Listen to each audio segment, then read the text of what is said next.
There are a multitude of things that can be said about Chainsaw Man, but to me the most striking thing about the story from the start is the gigantic contrast between the insane, otherworldly scenes and the very down-to-earth and melancholic moments of eating a meal, seeing a movie, going on a vacation, goofing around with dear friends. From the loud, raucous, bloody, bizarre, and hellish buzz of a chainsaw, Fujimoto often brings things down to a quiet hum, sometimes at the snap of a finger. In terms of both content and tone, there's an emphasis on juxtaposing the comfortably mundane with the weird, disturbing, and disconcerting, as those involved fight for a way to ascend to the luxury of carefree days, and normalcy, and solace. Throughout their journey, the characters find their home and learn more of who they want to be, but the world just doesn't seem to grant them the reprieve they need to properly pursue that, and instead, devils, blood, and death wait around every corner. So with time being so precious,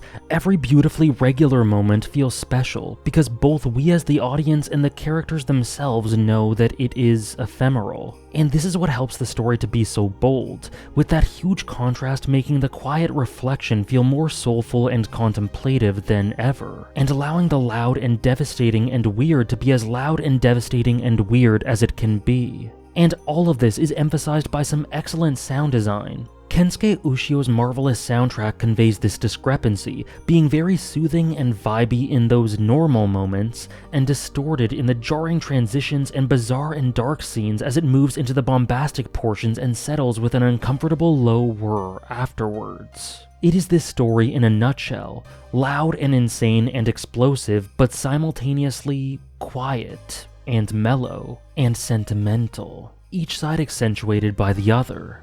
Despite the window dressing, Chainsaw Man is consistently, overwhelmingly tender. Our cast worry about losing their connections, sentimentality, and comfort, and long for home. They want to find this, or they don't want to lose the reason that would make all of this worth it in the first place. They cling to ideas, to thoughts, to others, to fill that void of anxiety and lick their wounds. And it all centers on that one thing: a longing for home. Whether that home be an abstract one found through others, a physical one, or anything in between. And a great draw of this story is hoping against hope that these people will be able to find that and reach that salvation beyond the horror and blood. Regardless of whether or not they reach this, and irrespective of whether that return to those ordinary, beautifully mundane times is ever really achievable for anyone, that dichotomy is where Chainsaw Man finds a great deal of its identity. And even if the world it takes place in bears stark differences from our own, this honest sense of human yearning here as portrayed through these reflective moments is something that is almost universally resonant. Many thanks for watching.